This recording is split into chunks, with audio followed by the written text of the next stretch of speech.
Hello.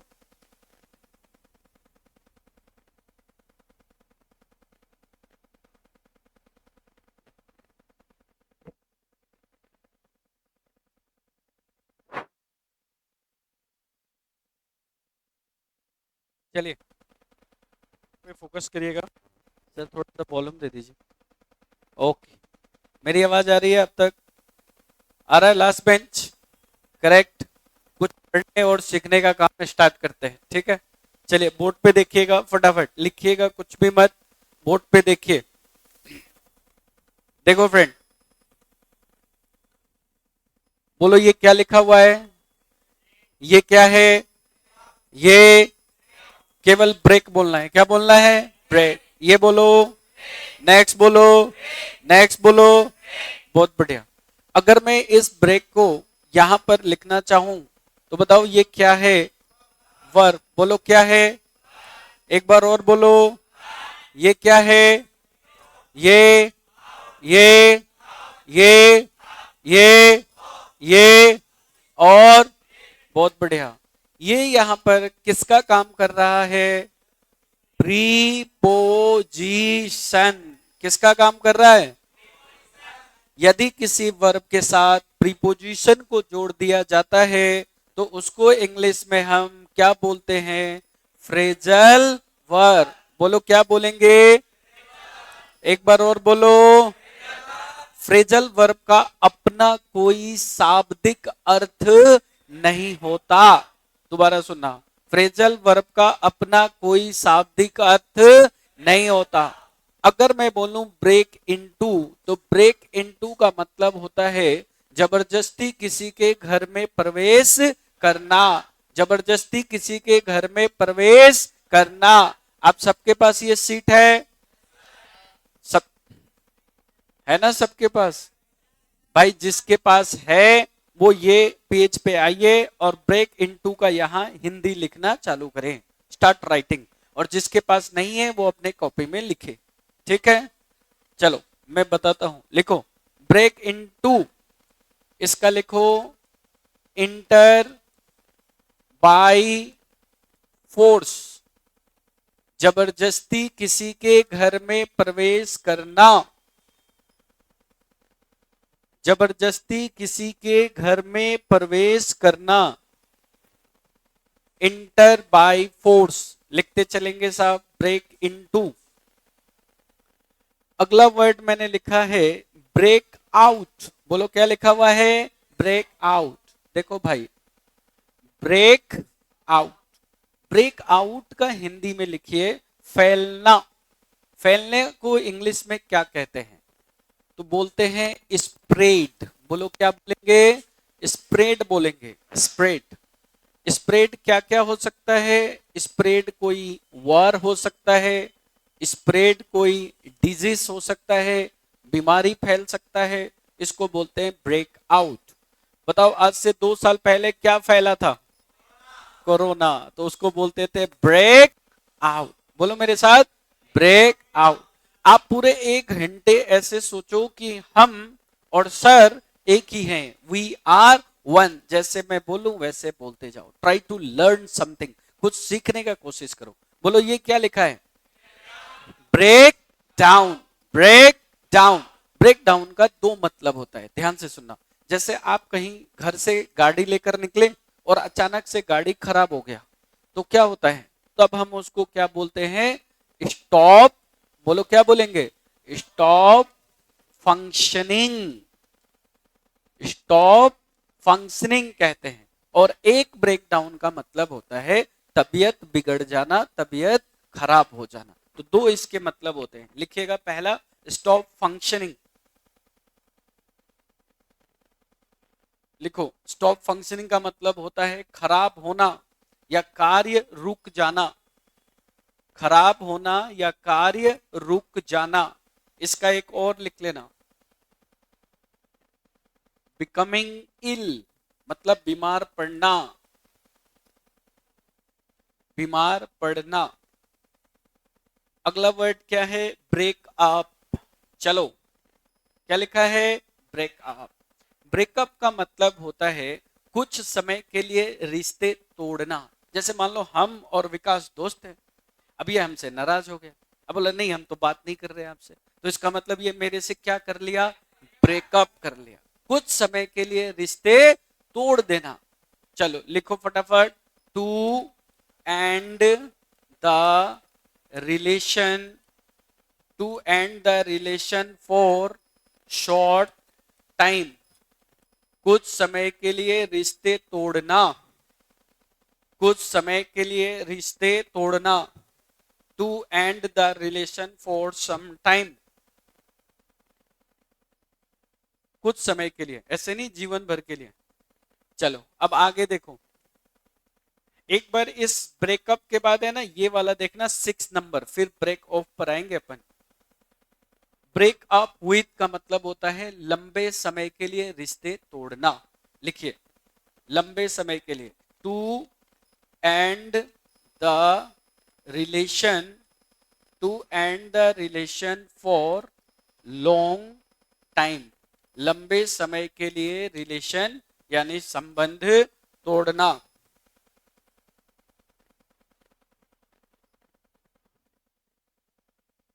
Break of, Chandrayaan 2 किस किस को पता है? चंद्रयान 2 पता है क्या हुआ था? क्या हमारा मिशन सक्सेसफुल था? क्या था? अनसक्सेसफुल। उस समय न्यूज़पेपर में एक फ्रेजल वर्ब दिया गया था, ब्रेक ऑफ। ब्रेक ऑफ का मतलब होता है अनसक्सेसफुल। क्या इसका हिंदी में अर्थ क्या हुआ बताओ? अनसक्सेसफुल का असफल होना। लिखिए, अनसक्सेसफुल, असफल होना, अनसक्सेसफुल। बहुत प्यारा वर्ड है। देखो अभी चंद्रयान 3 में जितने भी वोकेब वर्ड इस्तेमाल किए गए हैं 3 दिन के अंदर पूरे क्लास की मैं पढ़ा दूंगा, आपको ध्यान रखना, A to Z। चलिए फ्रेंड 7वें नंबर पे चलते हैं। 7वां नंबर देखते हैं क्या है इसमें, इसको आज कंप्लीट करते हैं। अगला वर्ड लिखा है ब्रिंग, ब्रिंग अप। अच्छा एक चीज बताइएगा प्लीज, बोर्ड पे देखिए, रट्टा नहीं लगाना है। देखो भाई बोर्ड पे, एवरीवन मेरे दोस्तों बोलो ये क्या लिखा हुआ है? ब्रिंग। और ये क्या है? अप। अच्छा इस ब्रिंग अप को कई बार एसएससी ऐसे पूछता है, ब्रॉट अप। बोलो क्या बोलता है? Brought up. बताओ ये ब्रॉट कैसे बना? वर्ब का कौन सा फॉर्म है ये? First, second, third? क्या है? सेकेंड है, थर्ड नहीं है। चलो आओ देखते हैं, थर्ड भी है ना। अच्छा इधर देखो एक बार, बोलो ये क्या लिखा हुआ है?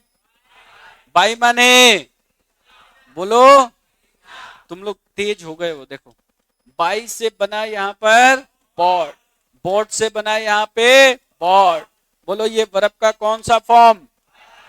वर्ब का कौन सा फॉर्म? वर्ब का कौन सा फॉर्म? वर्ब का फर्स्ट फॉर्म को कौन सा टेंस कहा जाता है? Simple present. और सेकंड को, और थर्ड को परफेक्ट या पास्ट पार्टिसिपल। दोबारा बोलो, आवाज नहीं आया। फर्स्ट को क्या बोलोगे? सेकंड को, और तीसरे को पास्ट पार्टिसिपल, नहीं तो परफेक्ट बोलते हैं। देखो जो भाई नहीं बोल रहे हैं वो बोलना स्टार्ट करें, सीखिए कुछ। अब देखो ये क्या लिखा है बताओ? ब्रिंग। तो ब्रिंग का सेकंड फॉर्म बनाओ ब्रॉड, तीसरा फॉर्म बनाओ ब्रॉड। बहुत बढ़िया, एकदम सीख गया है तुम लोग। अच्छा एक चीज और बताओ फटाफट, बोलो ये क्या लिखा हुआ है? कैच का बताओ, कॉट्स। आगे बताओ, बहुत बढ़िया। अच्छा एक चीज और बताओ, ये क्या लिखा हुआ है? थिंक, थिंक का बताओ, थॉट, थॉट का बताओ, बहुत बढ़िया, शानदार। अब मेरी बात ध्यान से सुनो। अब सर ये वर्ब का यहाँ कौन सा फॉर्म है? सेकेंड फॉर्म है। कौन सा फॉर्म? सर आपने थर्ड फॉर्म क्यों नहीं बोला? थर्ड फॉर्म कब आता है बताओ? Has, have, had. Third form कभी अकेला नहीं आता, थर्ड फॉर्म हमेशा किसके साथ आता है? Has, have, had. ऐसे मैं चाहता तो डायरेक्ट आंसर बता देता तुम्हें, आंसर हमें नहीं चाहिए यार, भले थोड़ा लेट हो जाए पर हमारा कंसेप्ट चाहिए हमें। सर हमें अप्रोच चाहिए क्वेश्चन को सोचने के लिए, क्वेश्चन को करने के लिए। तो ब्रॉट अप का मतलब होता है पालन पोषण करना। लिखिए हिंदी, पालन पोषण करना। इसका इंग्लिश वर्ड देखो क्या लिखा है पालन पोषण करना को। बहुत बढ़िया, देखो इसका लिखो नर्चर, चेरिश, तुम्हारे बुक में लिखा है रियर, एजुकेट। ये क्वेश्चन बहुत बार आ चुका है पेपर में, भाई साहब बढ़िया से पढ़ लेना। ब्रोट अप का मतलब होता है पालन पोषण करना। 7 के बाद 8वां नंबर पे नेक्स्ट, चलिए ये बहुत शानदार है, ब्रिंग आउट। ब्रिंग आउट, चलिए bring out, bring out. Bring out का मतलब होता है प्रकाशित करना। लिखिए, ब्रिंग आउट का हिंदी में अर्थ होता है प्रकाशित करना। प्रकाशित करने को इंग्लिश में हम बोलते हैं to publish. To publish, U आएगा, ये U, PUBLISH, publish. Bring out का मतलब होता है प्रकाशित करना। चलिए एक और वर्ड देखिए, फटाफट बताइए, ब्लो आउट। ब्लो आउट, लिखिए नेक्स्ट वर्ड ब्लो आउट। अपने नोट्स को मेंटेन करिएगा, मैं भले ही तुम्हें कितना भी नोट्स दे दूं, पर अपने कॉपी में जरूर लिखना, ये चीज ध्यान रखना। ब्लो आउट का मतलब होता है बुझाना। बोलो क्या होता है, बुझाना। इधर देखो तो, बुझाने को हम इंग्लिश में बोलते हैं एक्सटिंग्विश। बोलो क्या बोलेंगे, एक्सटिंग्विश। अच्छा इधर देखो, एसएससी मेंस में एक क्वेश्चन आया था कि सर ये जो ब्लो आउट है, इसके लिए आपके पास दो शब्द में दे रहा हूं। एक में दे रहा हूं पुट बाई, इसका सिनोनिम्स बताना है। एक है पुट ए साइड, और तीसरा है पुट ऑफ, और नेक्स्ट है पुट अप विथ। एक और ऑप्शन दे देता हूं, नेक्स्ट में पुट आउट। बताओ संदीप कौन सा आंसर सही होगा। इसका सिनोनिम्स आपको बताना है, इनमें से कौन सा आंसर सही होगा। तो चलो एक बार ये आप क्या करो, इसको लिखो इसके नीचे ऑप्शन में 1 2 3, नीचे नीचे लिखना है ना, 1 2 3 4 5, और इसके आगे आंसर लिखिए। बताओ पुट बाई का मतलब कौन बता सकता है।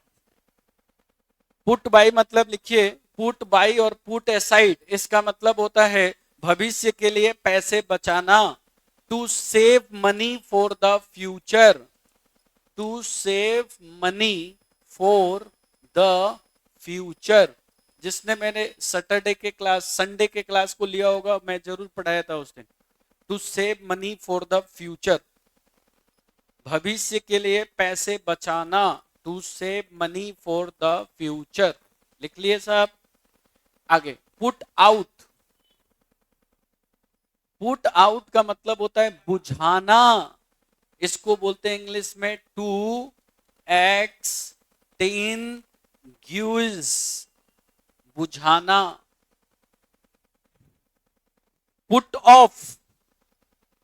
पुट ऑफ का मतलब लिखिए स्थगित करना या आगे बढ़ाना। स्थगित करना या आगे बढ़ाना।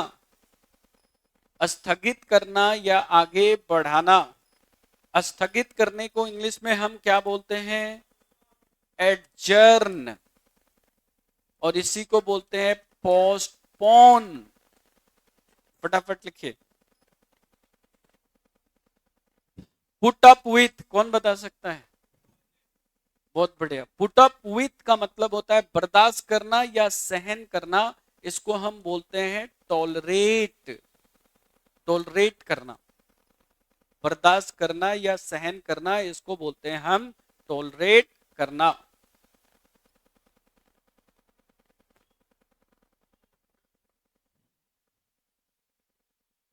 कितना हो गया, 9 हो गया ना। एक और वर्ड बता देता हूं, उसके बाद हम लोग आगे बढ़ते हैं।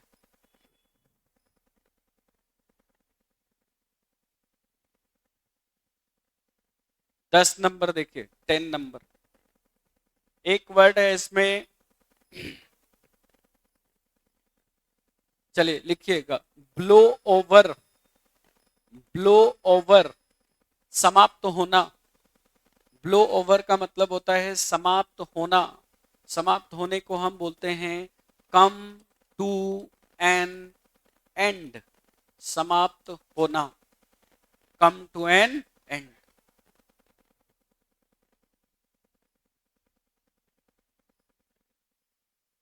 इंग्लिश रटने की चीज नहीं है, इंग्लिश समझने की चीज है, लैंग्वेज है। लैंग्वेज पे आप जितना समझोगे उतना आपके लिए सही रहेगा। चलिए, उम्मीद करता हूं कि पूरी क्लास ने लिख लिया होगा। मेरे साथ आप रिपीट करेंगे, फिर हम लोग आगे बढ़ेंगे। चलिए बोर्ड पे देखिएगा साहब प्लीज, फटाफट। कहां से स्टार्ट हुआ था? यहां से। चलिए बताइए, ओवर द मून का मतलब क्या होता है? एक्सट्रीमली। नेक्स्ट क्या होता है? नेक्स्ट क्या होता है? यूफोरिक। बोलो। नेक्स्ट क्या होता है? जॉयफुल। नेक्स्ट। नेक्स्ट बोलो। नेक्स्ट बोलो। बिना देखे बोल दो। कौन बता सकता है कि सर यहाँ क्या लिखा हुआ है? चलो, कुछ नहीं लिखा है। चलो, फ्रेजल वर्ब किसको बोलते हैं बताओ? What is phrasal verb? Verb plus, दोबारा बोलो, वर्ब।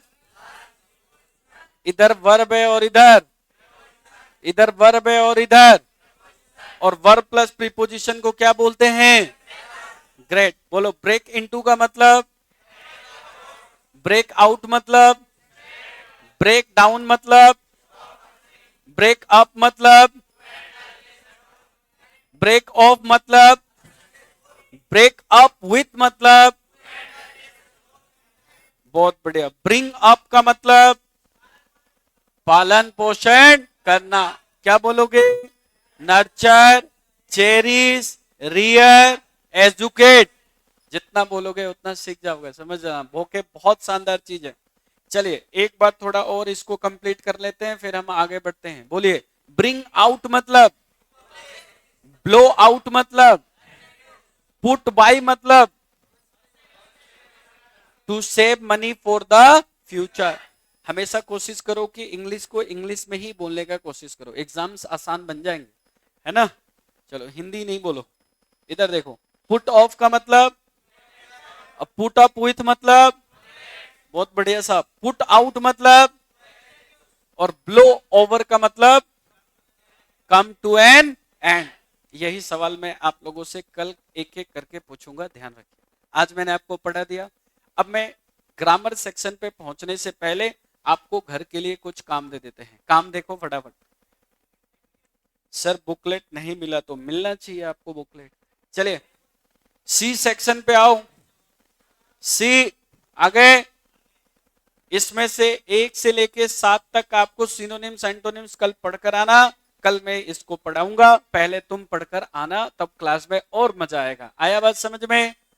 2014 में मोदी जी जब सरकार में आए थे, तो उन्होंने सबसे पहले पैसों पे क्या लगाया था? पाबंदी। और क्यों लगाया था? क्योंकि मार्केट में जाली पैसे ज्यादा हो गए थे। तो जाली को इंग्लिश में क्या कहते हैं? काउंटरफिट। क्या बोलते हैं? काउंटरफिट। तो इसी से ये पहला स्टार्ट हुआ है, काउंटरफिट से।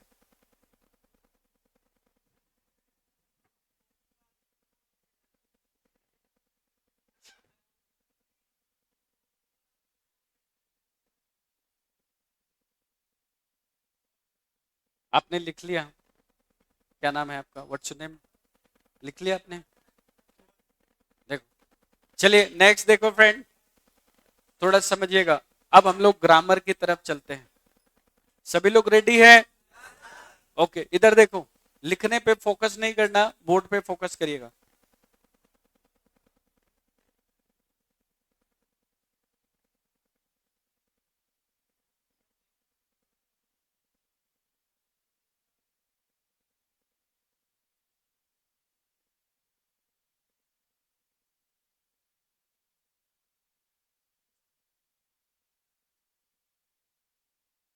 सिंपल प्रेजेंट टेंस, यानी टेंस का पहला टेंस मैं स्टार्ट करने जा रहा हूं। ये टेंस का चौथा क्लास है, फोर्थ क्लास है। पहला दिन मैंने आपको पढ़ाया टेंस क्या होता है, व्हाट इज टेंस, ठीक है। दूसरा दिन मैंने आपको पढ़ाया कि टेंस और वर्ब में क्या रिलेशन है। तीसरा क्लास में मैंने पढ़ाया कि टाइप्स ऑफ वर्ब कितने होते हैं, verb first second third form किस तरीके से लिखा जाता है, मैंने आपको हर टाइप पढ़ाया। आज हम लोग सिंपल प्रेजेंट टेंस की कहानी पढ़ेंगे और बिल्कुल A to Z पढ़ेंगे, जीरो लेवल से हाई लेवल तक, ठीक। सबसे पहला देखो, सिंपल का मतलब होता है साधारण, क्या होता है, साधारण। प्रेजेंट मतलब होता है वर्तमान और टेंस मतलब होता है काल। जैसे ही सिंपल प्रेजेंट टेंस आता है, अब बोर्ड पे फोकस करना, बहुत इंटरेस्टिंग होने वाला है। बिना पेन चलाए हुए क्वेश्चन कराऊंगा, ध्यान रखना, बस आप बोर्ड पे फोकस करते चलिए। इसकी जो सबसे पहली बात है, फर्स्ट, सिंपल प्रेजेंट टेंस के अंदर या तो V1 आता है और नहीं तो V1 में एस, ES, IES आता है। क्लियर।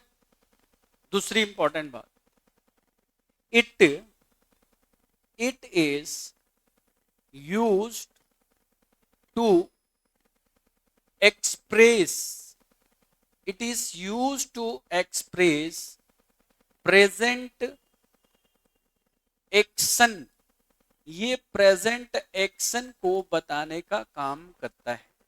किस तरह के एक्शन को बताता है, प्रेजेंट एक्शन को बताता है, ठीक है। यानी वर्तमान में जो भी आप काम करते हैं उसको बताने के लिए हम कौन से टेंस का यूज करते हैं, सिंपल प्रेजेंट टेंस। देखो भाई, मैं क्या बोला, दोबारा लिखने पे फोकस मत करना, समझ जाओगे तो जिंदगी भर ये नहीं भूलोगे। सबसे पहला चीज इसमें होता है, फर्स्ट, वो होता है कि सर हम लोग पहचानेंगे कैसे, यानी आइडेंटिफिकेशन इसका क्या है। Identification of simple present tense, क्या इसकी पहचान है। चलो ध्यान से सुन लो। ये कहता है कि जिस शब्द के अंत में, ये हमने बचपन में पढ़ा है, जिस शब्द के अंत में ता आता है, ती आता है, वो सिंपल प्रेजेंट टेंस होता है। तो देखो, अब आप जिस लेवल पे आके बैठे हैं ना, जिस चीज की आप तैयारी कर रहे हैं, जिसका आप ड्रीम देख रहे हैं, जिसका सपना तुम संजोए हुए हो, उसके लिए ये सेंटेंस काफी नहीं है।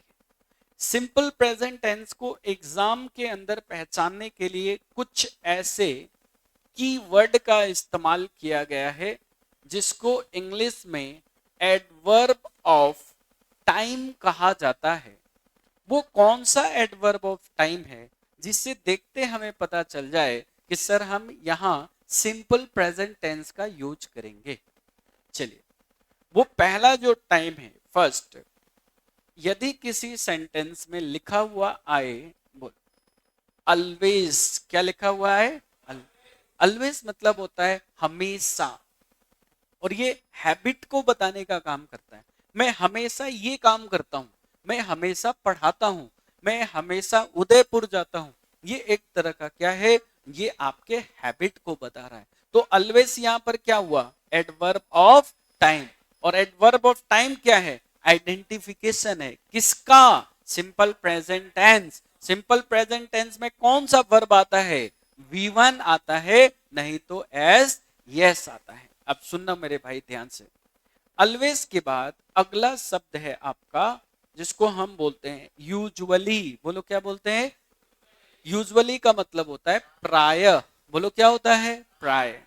तीसरा वर्ड है हमारे पास जिसको हम बोलते हैं जनरली। बोलो क्या बोलेंगे, जनरली।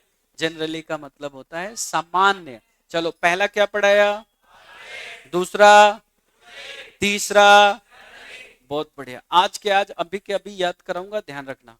नेक्स्ट वर्ड मैंने लिखा यहाँ पे ऑफन। ऑफन माने अक्सर, ऑफन माने अक्सर। ये चार, दोबारा बोलो, पहला, दूसरा, तीसरा, चौथा। चलिए पांचवे की तरफ चलते हैं। पांचवा हमने यहाँ पे लिखा एवरी डे, क्या लिखा, एवरी डे लिखा। अगर मैंने एवरी डे लिखा है तो एवरी के साथ क्या आ सकता है? मंथ। एवरी के साथ क्या आ सकता है? ईयर। और एवरी के साथ आ सकता है week. Every day, every month, every year और एवरी वीक आ सकता है। क्लियर? नेक्स्ट चलते हैं। इसके बाद हम लोगों ने देखा एक वर्ड आया मेरे पास, बोलो रेगुलरली। बोलो क्या आया? रेगुलरली। फिर एक वर्ड आया डेली। बोलो क्या आया? डेली। एक वर्ड आया मेरे पास फ्रीक्वेंटली। बोलो क्या आया? फ्रीक्वेंटली। एक वर्ड मेरे पास आया ओकेजनली। बोलो क्या आया? ओकेजनली। स्टार्ट करें? बोलो मेरे साथ। पहला क्या पढ़ाया? दूसरा, तीसरा, चौथा। नेक्स्ट बोलो। नेक्स्ट। नेक्स्ट बोलिए। नेक्स्ट बोलो। नेक्स्ट बोलो। नेक्स्ट। नेक्स्ट। नेक्स्ट। जो नहीं बोल रहे उनके सपने में आज आएगा। मुझे नहीं पता, आई डोंट नो। आए? अब कौन आएगा? मुझे आई डोंट नो। मुझे फिर बाद में मत बोलना सर आपने ऐसे कैसे बोल दिया, तो इसलिए बोलना स्टार्ट करो। देखो फ्रेंड, अब इधर देखो। नेक्स्ट देखो फ्रेंड। देखो अब इसके बाद दूसरा नंबर सेकंड देखिएगा। सेकंड। सेकंड हमने बताया uses of simple, uses of simple present tense. बताओ यूजेस का मतलब क्या होता है? प्रयोग। सर सिंपल प्रेजेंट टेंस का प्रयोग हम किस तरह के सेंटेंस में करते हैं? ऐसा कौन सा सेंटेंस आता है जहां केवल यही टेंस आ सकता है? तो ये भी आपके एग्जाम के लिए काफी इंपॉर्टेंट है। तो चलो स्टार्ट करें। पहला पहला चीज आपके सामने मैंने लिखा यूनिवर्सल ट्रूथ। बोलो क्या लिखा? कह रहे जैसे मान लो मैं बोलूं कि सूर्य पूरब से उगता है, तो उगेगा ही। आज उग रहा है, कल उगेगा, परसों भी उगेगा। तो ये क्या हुआ बताओ? यूनिवर्सल ट्रूथ हुआ। ध्यान से सुनना। दूसरा अगर मैं बोलूं, मैं बोल सकता हूं यूनिवर्सल फैक्ट्स। तो देखो कई लोग ट्रूथ लिखते हैं, कई लोग फैक्ट लिखते हैं। दोनों का एक ही मतलब होता है सार्वभौमिक सत्य। देखो भाई साहब, इसके बाद आता है हिस्टोरिकल, ऐतिहासिक तथ्य यानी फैक्ट्स। इसके बाद 4 नंबर पे आता है जिसको हम बोलते हैं साइंटिफिक थ्योरी। Scientific theory. ऐसे मैं बोलूं कि जो पानी है 100 डिग्री के तापमान में खोलता है और 0 डिग्री के तापमान में बर्फ बन जाता है, तो ये किससे प्रूव किया गया होगा? साइंटिस्ट के द्वारा। इसीलिए इसको साइंटिफिक थ्योरी कहा जाता है। हिंदी में बोलते हैं वैज्ञानिकों के द्वारा दिया गया नियम या फिर सिद्धांत। बात आ गई समझ में? रट्टा कुछ मत लगाना। यहां देखो अब 5 नंबर देखो। कह रहा है नेक्स्ट न्यूज पेपर, न्यूज़पेपर का हेडलाइन। जो न्यूज़पेपर का हेडलाइन होता है उसे लिखने के लिए हम कौन सा टेंस लगाते हैं? Simple present tense. और बहुत सारे स्टूडेंट को इसमें कंफ्यूजन होता है, ध्यान रखना। इस पे मैं चर्चा करूं, क्योंकि न्यूज़पेपर तो एक दिन पहले का आता है, तो फिर सिंपल प्रेजेंट कैसे हुआ? जैसे मान लो कल भारत ने आयरलैंड को हराया, तो ऐसे बोलेगा भारत ने मैच जीता, तो जीता मतलब तो पास्ट, तो पास्ट का आना चाहिए। फिर प्रेजेंट क्यों लिखता है? इंडिया विन द मैच क्यों लिखता है? ऐसे क्यों नहीं लिखता है इंडिया ऑन द मैच? क्यों नहीं लिखता है? इसलिए नहीं लिखता है कि न्यूज़पेपर का हेडलाइन वो ऐसा दिखाना चाहता है जैसे कि जो पढ़े तो उसको लगे कि घटना अभी अभी घटित हुई है। पायलट ने आसमान से तस्वीर खींचा। एक क्वेश्चन आया था एक बार आरएस मेंस के पेपर में, इसका ट्रांसलेशन बनाइए। पायलट ने आसमान से तस्वीर खींचा। 2016 के पेपर में ये क्वेश्चन आया था।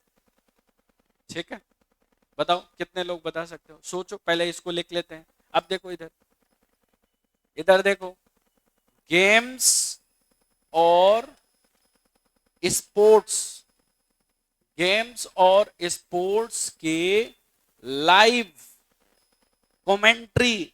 सर ये लाइव कमेंट्री का क्या मतलब है?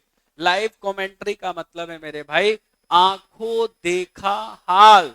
आवाज नहीं आया, बोलो आंखों देखा हाल। गुड मेरे भाई। इसके बाद 7 नंबर बहुत इंपॉर्टेंट बताने जा रहा हूं, देखो इधर।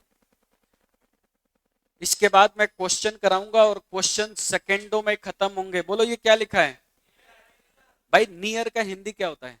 निकट। बोलो क्या होता है? निकट। और फ्यूचर माने भविष्य, निकट फ्यूचर यानी नियर फ्यूचर का ये लिखा है फिक्स्ड प्रोग्राम को लिखने के लिए हम सिंपल प्रेजेंट टेंस का यूज करते हैं। जैसे प्रधानमंत्री नरेंद्र मोदी आज रात अमेरिका जाने वाले हैं, यानी प्रधानमंत्री नरेंद्र मोदी कहां खड़े हैं? इंडिया में। तो ये प्रेजेंट हुआ। जाएंगे कब? आज रात। ये फ्यूचर हुआ। इनका जाने का जो दूरी है वो प्रोग्राम कैसा है? फिक्स है। कैसा फ्यूचर है? Near future. और इस तरह के सेंटेंस को लिखने के लिए कौन सा टेंस आएगा? Simple present tense. आई बात समझ में? चलो अब इधर देखो, नरेंद्र मोदी साहब इधर देखिए। चलो इधर इधर देखो, देखो नहीं करूंगा, नहीं करूंगा, इधर देख लो, फोकस करो। बोलो ये पॉइंट एकदम क्लियर है? Point clear? देखो भाई नेक्स्ट पॉइंट देखो, नियर फ्यूचर के बाद अगला बता रहा हूं, ध्यान से सुनना। ये एसएससी मेंस ने बहुत बार सवाल दिया है। अगर कोई सेंटेंस इससे शुरुआत होता है, किससे? When ever. When ever paper उठा के देख लेना, बहुत सारे किताबों के, mirror of common error, KD campus, Paramount, फलाना ठिकाना, उसमें ये क्वेश्चन तुम्हें टॉप में मिल जाएगा। जब भी वो आता है, जब भी वो आता है, चलो मैं क्वेश्चन ही लिख के बता देता हूं तुम्हें। ऐसे तो मैं सोच रहा था क्वेश्चन बाद में करा था, लेकिन फिलहाल दिखाई देता हूं। कह रहा है कि when ever he is coming, when ever he is coming, he brings a lot of sweet for my children। देखो साहब बहुत प्यारा क्वेश्चन है, पूछा गया एग्जाम में। कह रहा है कि वेन एवर, जब भी वो आता है, तो भाई जब भी वो आता है, तो वेन एवर जब भी आए, ये एक तरह से आपके हैबिचुअल एक्शन को बताने का काम करता है। किस तरह के एक्शन? Habitual action. और हैबिचुअल एक्शन के लिए जो टेंस आता है वो टेंस कौन सा होगा? वो होगा सिंपल प्रेजेंट टेंस होगा। तो बताओ क्या ये सिंपल टेंस है when ever he is coming? नहीं। तो यहां से क्या हटेगा? आईएनजी। और जैसे आईएनजी हटेगा तो क्या हट गया? इज। तो भाई साहब इसको हम लिखेंगे व्हेन एवर ही, और यहां हो जाएगा कम्स। बात समझ में आया? जब भी वो आता है, उसका हैबिट है। जैसे तुम नहीं बोलते हो अब इस महीने मामा जी आने वाले हैं, अब मामा जी आएंगे तो क्या लाएंगे? मिठाई लेकर आएंगे। यार मामा जी आएंगे, मिठाई लाएंगे, है? तो तुम फिर खाओगे। तुम भी कभी किसी के मामा जी बनोगे, टेंशन मत लो। तो तुम्हें भी क्या करना पड़ेगा? मिठाई लेके जाना पड़ेगा। तो व्हेन एवर जब भी आता है तो क्या करोगे? कौन सा टेंस लगाओगे? Simple present tense. देखो कितना गजब मुस्कुराता है ये लड़का, विकास जिसका नाम है। देखो अभी ये व्हेन एवर के बाद जो अगला पॉइंट है उसको ध्यान से सुनना। अब हमने यहाँ पे लिखा हियर। बोलो क्या लिखा? हियर और देयर। याद रखना हियर और देयर से कभी भी सेंटेंस की अगर शुरुआत होती है, जैसे मान लो हम लोग यहाँ पढ़ा रहे हैं, सभी लोग पढ़ रहे हैं, और हम लोग ऐसे बोले कि कोई अच्छा सा टीचर का नाम बताओ जो काफी फेमस हो। खान सर। खान सर आ गए, अरे खान सर आ गए, तो हम क्या बोलेंगे? Here comes. Here comes. जैसे हम लोग पार्टी में सब लोग एक साथ खड़े, मान लो है ना, पार्टी में और कोई आ गया तो अपन नहीं ऐसे बोलते अरे देख आ गया, तो हियर कम्स। आया बात समझ में? हाँ आ गया नहीं, हियर कम्स बेटा, ये तो देख ध्यान से सुनो यहाँ, इधर V1 में क्या लगाओगे? एस। ये चीज याद रखना। क्वेश्चन कैसे गलत हो जाएगा अगर तुमने कंसेप्चुअली पढ़ लिया ना। दिक्कत यह है कि स्टूडेंट क्या करता है कि पहले लिखते रहता है, आधा लिखता है आधा सुनता है, तो ऐसे पढ़ाई नहीं होता। पहले आप सुन लो टीचर को अच्छी तरीके से, नोट्स बना लेना बाद में जाके। अब देखो इधर, ये पॉइंट सारे क्लियर हो गए आपके? अच्छा एक पॉइंट और बताता हूं जो एग्जाम में क्वेश्चन आते हैं। तुम्हारे डेली रूटीन, बोलो कैसी? Daily routine. जैसे मैं रोज सुबह 5 बजे जगता हूं, तो ये मेरा क्या है? Daily routine. तो भाई जो डेली रूटीन का काम होगा वो किस टेंस में लिखा जाएगा? Simple present tense. अब मैं इससे रिलेटेड अगर आपको 50 क्वेश्चन दूं तो गारंटी है कि तुम 40 क्वेश्चन कर सकते हो। कितने क्वेश्चन? 40 क्वेश्चन। और मैं दिखाऊंगा तुम्हें करा के। देखो ये तो हो गया सेकेंड नंबर। अब तीसरे नंबर पे हम लोग चलते हैं, ध्यान से सुनना। ये आ गया थर्ड नंबर। और थर्ड नंबर में देखिए, इसको हमने लिखा है यहाँ पे स्ट्रक्चर। बोलो क्या लिखा? स्ट्रक्चर। स्ट्रक्चर का क्या मतलब होता है? ढांचा या बनावट। ढांचा या बनावट। हाँ, नहीं अभी बैठो, एलडीसी में यही आने वाला है। फोन रख दो, फोन से क्या करोगे? अरे बाद में बतिया लेना बाबू। इधर देखो, structure of simple present tense. देखो फ्रेंड सुन लो ध्यान से, structure of simple present tense. ये स्ट्रक्चर हम लोग बचपन में पढ़े हुए हैं, एक बार इसको मैं रिपीट करता हूं ताकि हम लोगों को याद हो जाए। Affirmative, negative, interrogative. बताओ कितने लोग पढ़े हुए हो? हाथ खड़ा करो। कितने लोग नहीं? अरे आप नहीं पढ़ी हैं? हाँ गलत गलत, सही है। देखो फ्रेंड, देखो इधर देखो। देखो अब मैं तुम लोगों को एक बहुत क्लियर और फ्रैंक बात बताता हूँ, सुनो।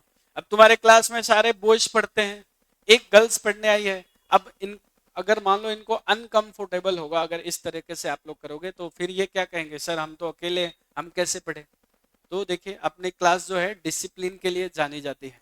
We are known for discipline, ठीक है? तो प्लीज थोड़ा सा डिसिप्लिन मेंटेन करके रखिए आप लोग, अच्छा नहीं। देखो क्योंकि अगर ये आएंगे इनको देख के और आएंगे, इनको देख के और आएंगे, है कि नहीं? लेकिन अगर मान लो ये चली गई तो फिर, है कि नहीं? फिर कैसे कोई आएगा? इसीलिए पढ़ने पढ़ाई पे ध्यान दे दो। इधर देखो, कल से आना बंद।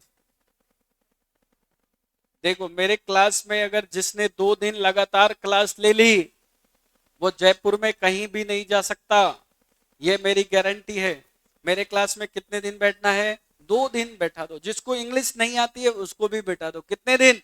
2 दिन बस। अब ये देखो, अफर्मेटिव, नेगेटिव, इंट्रोगेटिव, इंट्रोगेटिव। मेरे साथ साथ बोलिएगा। पहले क्या लिखूंगा?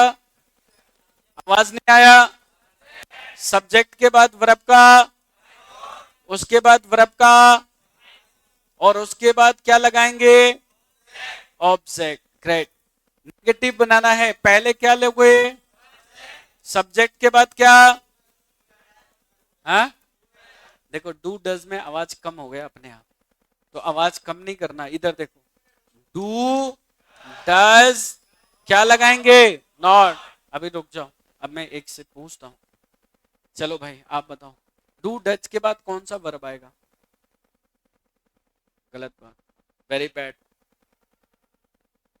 डू डज के बाद कौन सा वर्ब आएगा?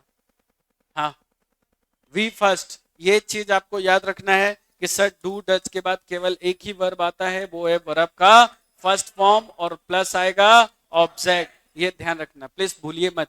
आप लोग को इतने प्यार से पढ़ाते हैं, अगर भूल जाओगे तो फिर पढ़ाने का कोई सेंस नहीं है, इसीलिए समझिए। बोलो, इंट्रोगेटिव में डू और डज पहले लेकर आएंगे, और इसके बाद हम क्या लिखेंगे? सब्जेक्ट के बाद बोलो क्या लिखेंगे? और V1 के बाद क्या लिखेंगे? इसके बाद क्या लगेगा? Question mark. इसमें कई बार क्वेश्चन बना देता है ऐसे लिखकर, और यहाँ पे SES लगा देगा, बोलेगा बताओ गलती कहाँ है। तो ये चीज याद रखना, कभी भी डू डज आए तो V1 आता है, V5 नहीं आता। इंट्रोगेटिव नेगेटिव बनाना है हम लोगों को। क्या बनाना है? Interrogative negative. तो बताओ कैसे बनाओगे? पहले क्या लिखोगे? डू डज सब्जेक्ट, क्या लगाओगे? नोट के बाद, V1 के बाद, ऑब्जेक्ट के बाद। इसको एक और तरीका से लिख सकते हैं हम, ये डू और डज इसके साथ ही नोट लगा सकते हैं, और फिर हम यहां क्या लिखेंगे? सब्जेक्ट, और सब्जेक्ट के बाद V1, और V1 के बाद ऑब्जेक्ट क्वेश्चन मार्क। अगर इसको WH बनाना है तो WH लगा दीजिए, बन जाएगा अपने आप ही। समझ में आया? अब देखो भाई, यहाँ पे ध्यान से देखना, एक लास्ट चीज बताने जा रहा हूं। मेरे बोलो क्या लिखा हुआ है? सब्जेक्ट। बोलो क्या है? सब्जेक्ट। सब्जेक्ट को दो हिस्सों में बांटा। बोलो कितने हिस्सों में? दो। एक को मैंने नाम दिया सिंगुलर, बोलो क्या नाम दिया? और एक को नाम दिया प्लूरल, बोलो क्या? प्लूरल। अच्छा, सब्जेक्ट सिंगुलर में कौन कौन आएगा? ही, सी, इट। दुनिया में किसी का भी। प्लूरल में कौन आएगा? आई, वी, यू, दे।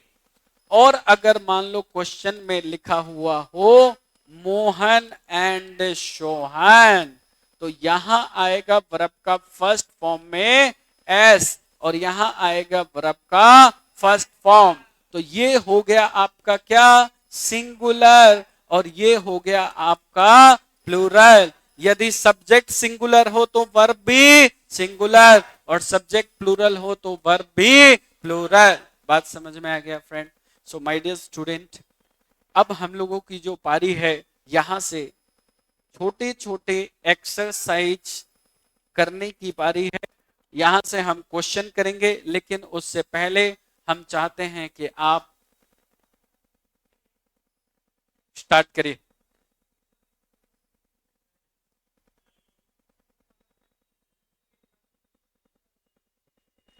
हाँ भाई,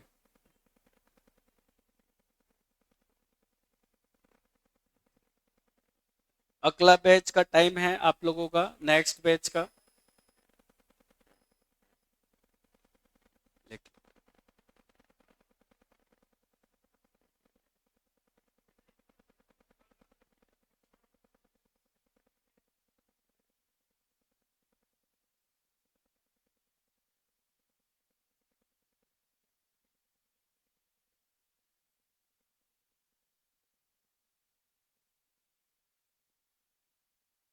बहनों, कैसे हो? मैं राखी, हाँ राखी के लिए तैयार हूं मैं। तुम्हें पता नहीं है, पटना में खान सर का जब राखी बांधना चालू हुआ तो पूरा, इसीलिए मैं भी रेडी हूँ। रखी कहाँ है बहने?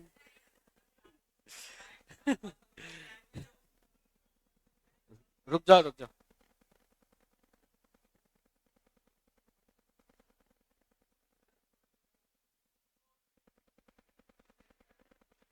धीरज सर,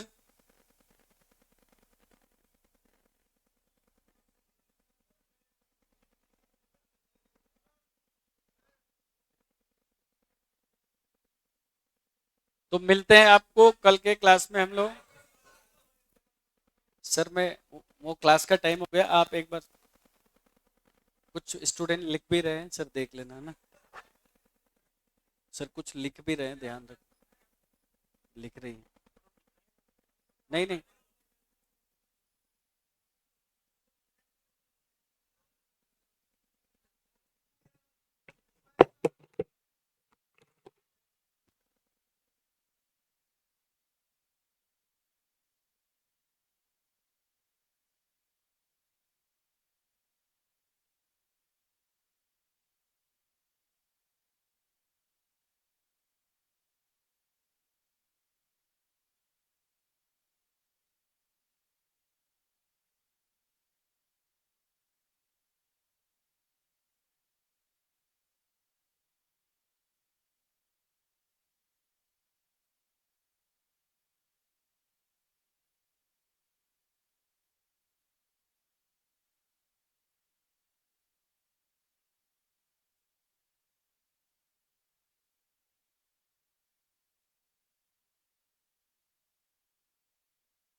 हेलो हेलो,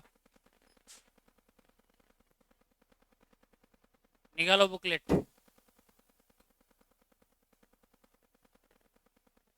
दो।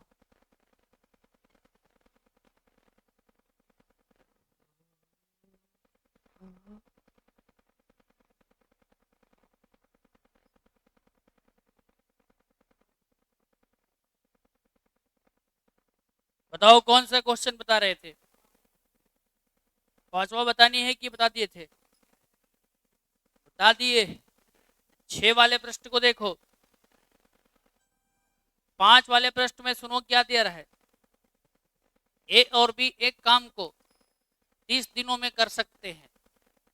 बी और सी उसी काम को 24 दिनों में कर सकते हैं। सी और ए उसे 20 दिनों में कर सकता है। यदि वे सभी मिलकर 10 दिन तक काम करते हैं, फिर बी और सी काम छोड़कर चले जाए, तो कह रहे कि शेष काम को पूरा करने के लिए ए को कितने दिन और लगेंगे। शेष काम को पूरा करने में कितने दिन और लगेंगे। सुनो,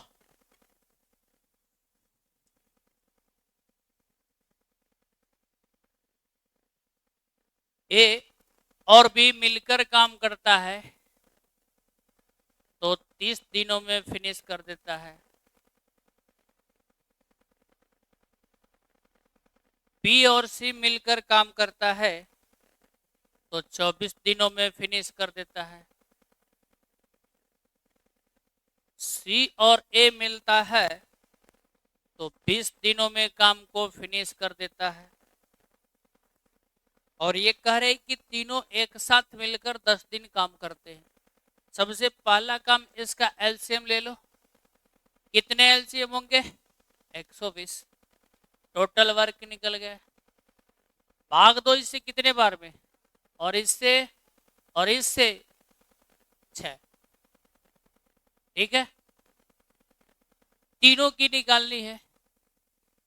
तो इसमें देखो कि double A double B double C दे रखा है ना, तो दो क्या कॉमन ले ले, तो एक ए बचेगा और एक बी और एक सी। इधर एफिशिएंसी ऐड कर दो, कितने होंगे? 5 4 9 6 15। क्या ये दो से कट जाएंगे? तीनों की एफिशिएंसी कितनी आ गई? यहां तक किसी को दिक्कत नहीं। और तीनों ने मिलकर 10 दिन काम किया है। अब बताओ कि तीनों जब एक दिनों में 7.5 काम करता है, 7.5, तो 10 दिनों में कितना किया होगा? 75। 75 काम हो गए, और कितनी बच गई हैं? 45 बच गई। और बचे हुए काम को फिर क्या कर रहा है? बी और सी लेफ्ट हो जाते हैं, तो शेष काम को सी कितने दिनों, तो सी की एफिशिएंसी निकालो।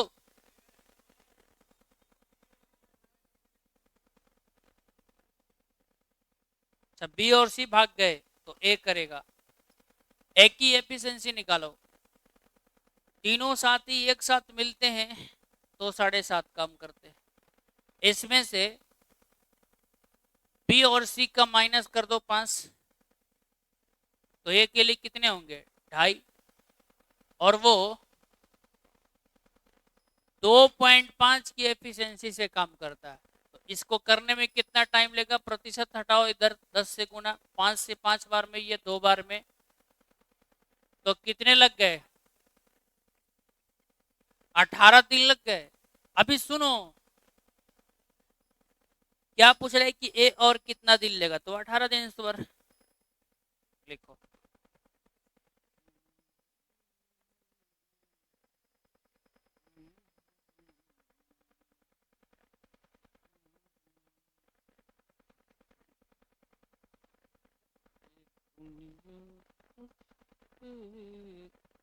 नहीं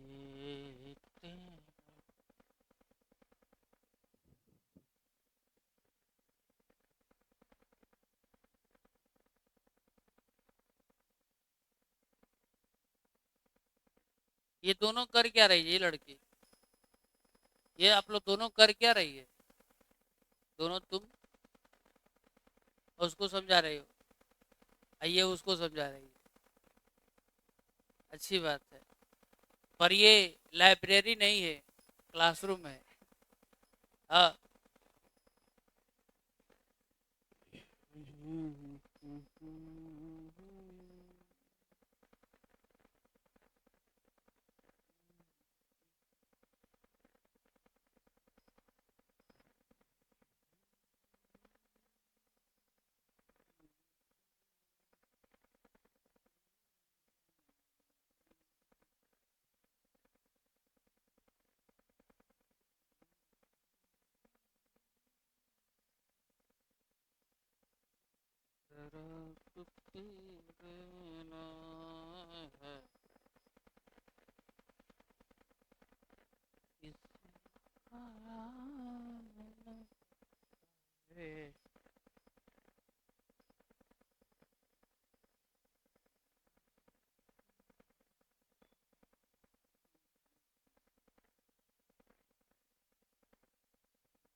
देखो अगले प्रश्न की तरफ। अगले प्रश्न में दे रखा है, सुनो। ए और बी मिलकर किसी काम को 36 दिनों में पूरा करते हैं। यदि कह रहे कि अंतिम 10 दिन ए को अकेले काम कराया जाए तो वह काम 40 दिनों में पूरा होता है। तो कह रहे कि बी अकेला उस काम को पूरा करने में कितना टाइम लेगा। सुनो। ए सुनो इधर यार, तू लोग करता क्या है? आपस में गुफ्तगू करते रहता है। 1 घंटा का टाइम मेरे को दो ना। तुम लोग 1 घंटा सही से टाइम नहीं देता है। सुनो। ए और बी मिलकर किसी काम को 36 दिनों में पूरा करते हैं। यदि अंतिम 10 दिन ए को अकेले काम कराया जाए तो वह कार्य 40 दिनों में पूरा होता है।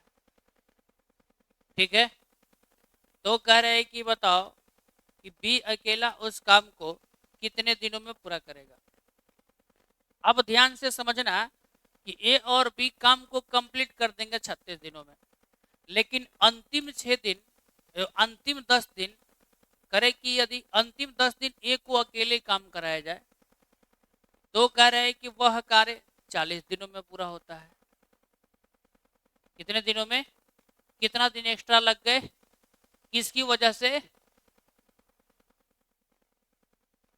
मतलब अगर अंतिम ए 10 दिन काम करेगा, अंतिम 10 दिन ए अकेले काम करता है तो काम 36 के बजाय कितने दिन में समाप्त हुई? तो 36 के बजाय 40 में हुई तो कितना एक्स्ट्रा लग गया? किसकी वजह से?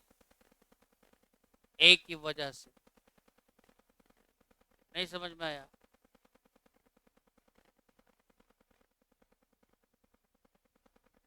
वापिस मैंने ये बोला कि काम को तो 36 दिनों में फिनिश करनी थी, लेकिन कह रहा है कि अंतिम 10 दिन अगर मैं ए से काम कराऊं तो काम 36 के बजाय 40 दिन में होगा।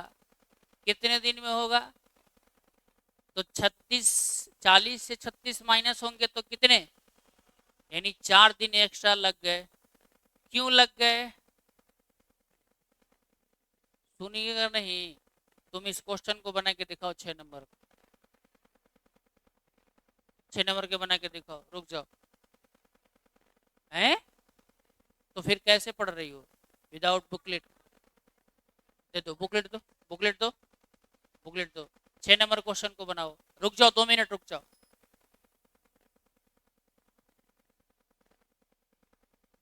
एकदम तरीके से बतानी है। चुप रहो। आंसर लाने से थोड़े हो जाएगा।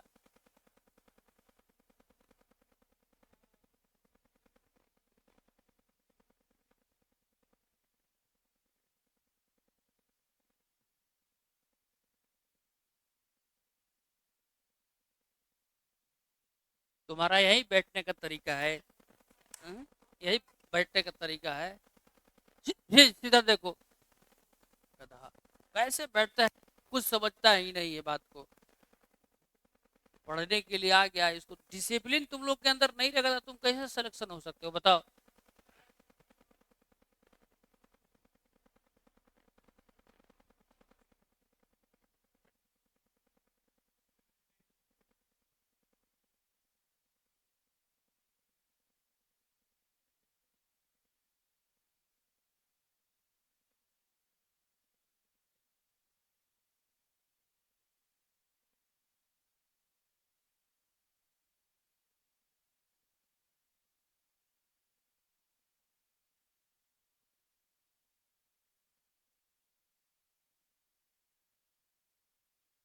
पागल पागल आ गया है पढ़ने के लिए।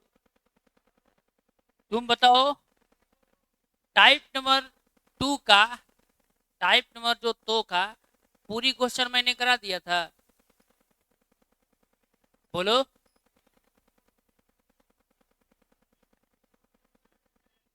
जो एक्सरसाइज 2 था उसका सभी क्वेश्चन मैं करा दिया था, तो फिर क्यों कल बोला कि हो गया है? बहुत बड़ा गधा है ये। दिखाओ जी आंसर। अरे दिखाओ तो पहले, कब से इनको समझा रही हो तो दिखाओ।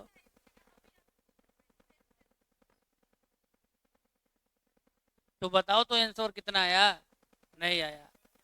चलो आ जाओ। देखो इस तरह के क्वेश्चन में थोड़ी सी ध्यान दो, बिल्कुल एकदम आसान तरीके से बताएं। ये प्रश्न में दिया है कि ए और बी मिलकर अगर काम को कंप्लीट करेगा ना तो 36 डे टाइम लेगा, 36 दिनों का। लेकिन ऐसा नहीं होता है। करें कि अंतिम 10 दिन, लास्ट का 10 दिन ए अकेले काम करता है तो काम 36 के बजाय 40 दिनों में फिनिश होती है। तो जो आपको टाइमिंग मिला था 36 दिनों का, आपने कितना दिन ले लिया? 40 दिन। कितना दिन एक्स्ट्रा लग गया? 4 दिन। तो ये जो 4 दिन का एक्स्ट्रा लगा है, दोनों का जो काम था 4 दिन का, उस वाले काम को ए ने फिनिश किया है कितने दिन में? 10 दिन में। कितने दिन में फिनिश किया है? 10 दिन में। अब यहां से एफिशिएंसी निकाल दो। ये हो गए 2a plus 2b is equal to 5a। तो 2b is equal to 5a, ये इधर आएंगे तो माइनस होंगे, तो 2b is equal to 3a। बराबर का सिंबल लगा हुआ है। ए के सामने, बी के सामने 3 और ए के सामने कितने? तो ए की एफिशिएंसी 2 होगी। थोड़ा शॉर्टकट सीखो, नया तरीका सीखो। 2 और बी के 3, एफिशिएंसी दोनों के निकल गए। अब यहां से टोटल वर्क निकाल लो। करे कि दोनों मिलकर काम करता तो 36 दिनों में करता, और दोनों एक दिनों में कितने काम करता है? 5। तो 36 दिनों में कितने? ये टोटल वर्क हो गए। इस वर्क को कह रहा है किससे कंप्लीट करानी है? अगर इस वर्क को हमें कह रहा है कि कंप्लीट करानी हो किससे? बी से, तो कितना टाइम लेगा? बी की एफिशिएंसी कितनी है? कितने दिन लगेंगे? ऐसा मेथड तू मार्केट में कभी देखा था? देख लो। हैं? 90? एक कैसे हो सकता है?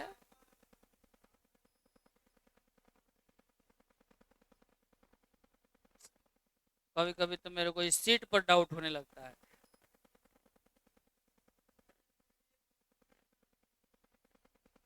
60 ऑप्शन में है ना, तो लिखो ना यार ऑप्शन में ए, बी वाले। वो गलत लिख दिया होगा, मेरे पर भरोसा नहीं है। हैं?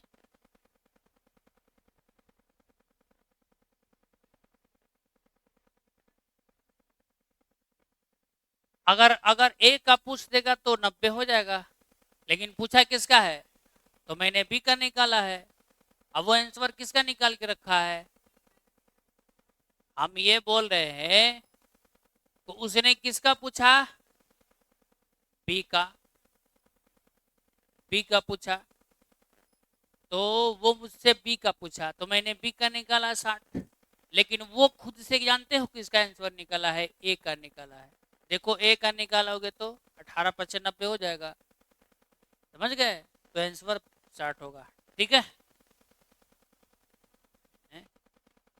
इससे भी शॉर्ट, स्टेप डिलीट कर दो, ये स्किप कर दो इसको, ये 3 वाले को स्किप कर दो, डायरेक्ट ये लिख लो, अरे इसको स्किप कर दो। देखो 2a हो गया, 2b हो गया, उधर 5a हो गया, तुमको मालूम है कि उधर 5a है इधर 2, तो उधर माइनस हो जाएगा तो कितना हो जाएगा 3a और 2b, तो एफिशिएंसी निकल गया, हो गया काम खत्म।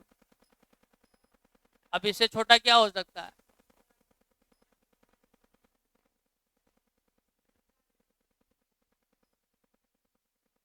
लेकिन अगर स्किप कर देंगे, इसको डिलीट कर देंगे यहाँ से, तो तुमको बाद में फिर समझ में नहीं आएगी 2 दिनों बाद, समझ गए।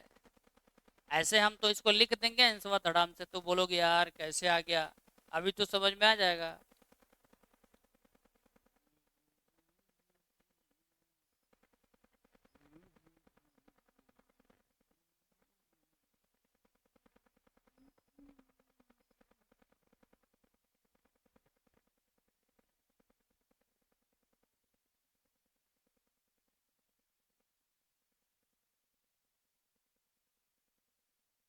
तुम पहले सही से बैठो और चिल्लाना बंद कर दो।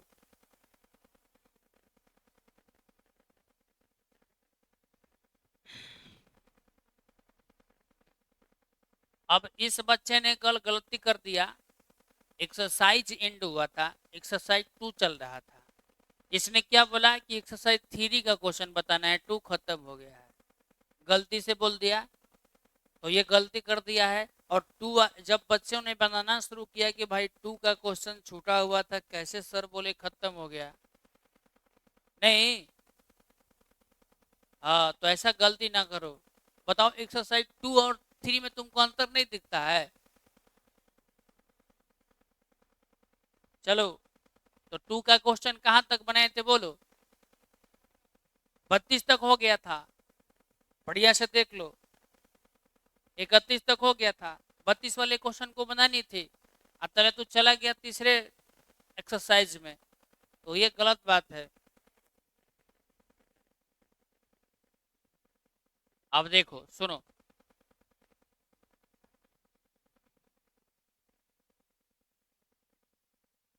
32 वाले पृष्ठ पे दे रखा है, सुनो, ए तथा बी एक काम मिलकर 30 दिनों में पूरा कर सकते हैं,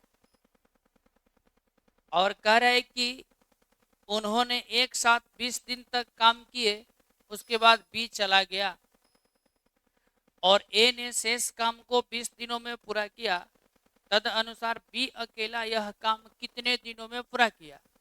तो सुनो मेरे बात को, ए और बी एक साथ मिलते हैं तो कार्य को फिनिश करते हैं 30 दिनों में, लेकिन करे कि ये दोनों मिलकर 20 दिन तक काम किए हैं, कितने दिन तक किए हैं, 20 दिन तक किए। तो अब सुनो इधर,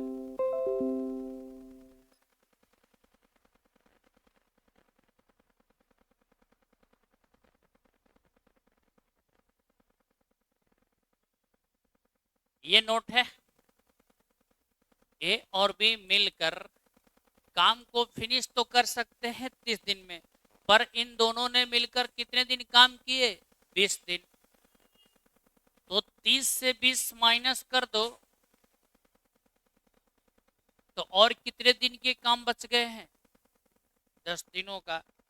उसके बाद बी चला जाता है और ए ने शेष काम को कितने दिनों में फिनिश किया, तो ये शेष काम बच गए, इसको ए फिनिश करता है कितने दिनों में, 20 दिनों में।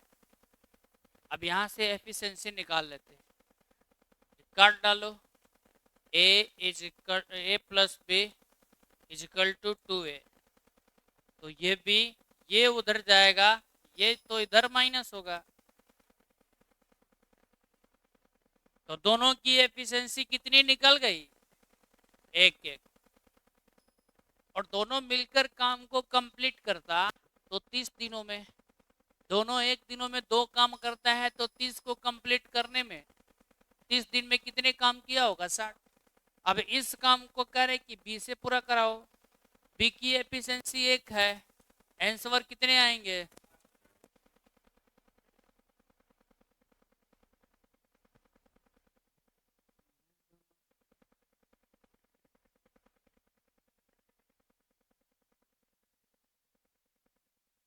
लिखो, जो मैं बोल रहा हूं मेरे को लिखो।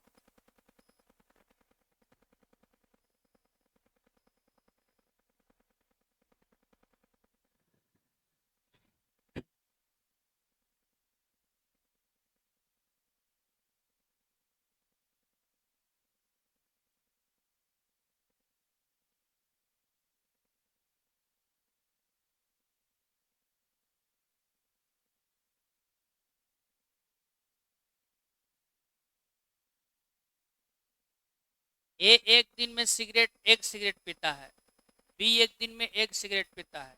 दोनों एक साथ मिलेंगे तो एक दिन में कितने सिगरेट पिएंगे? 2। तो पहले तो टोटल वर्क तो निकालेंगे ना, टोटल वर्क के बाद ही तो आगे काम कर सकते हैं।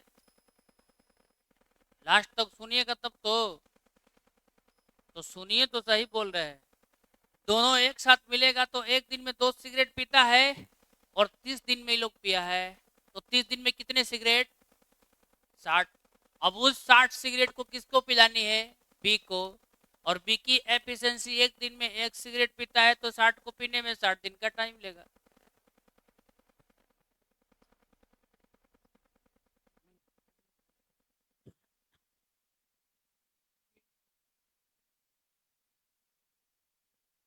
एक बार और सुनो। हाँ, नेक्स्ट पेज पर आ जाओ फिर से। ये प्रश्न में दे रखा है कि ए तथा बी एक काम को 30 दिनों में कंप्लीट करते हैं। उन्होंने एक साथ 20 दिन तक काम किया, उसके बाद बी चला गया और ए ने शेष काम को 20 दिनों में पूरा किया। तो कह रहे कि तद अनुसार बी अकेला उसी काम को समाप्त करने में कितना समय लेगा? तो सबसे पहले ये सुनो कि 30 दिनों में काम को कंप्लीट करनी है, लेकिन ए और बी ने इसमें से 20 दिन का काम कर दिया। अब तुम बताओ कि जो काम हो जाएगा उसको फिर वापस से करनी पड़ती है? नहीं ना, बोलो। नहीं।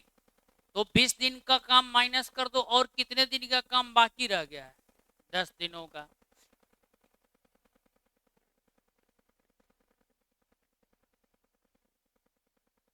दस दिनों का बाकी रह गया है। ए और बी, ए और बी वो 10 दिन वाला काम को करते हैं क्योंकि 20 दिन हो गया। अब ये बचे हुए काम को जब आदमी को एंटू करते हैं, आदमी की एफिशिएंसी जो है, तुमको मैं बोल दूं कि एक दिन में तुम 2 सिगरेट पीते हो, तुम 3 पीते हो, दोनों मिलकर 5, तो 10 दिनों में कितने सिगरेट? 50।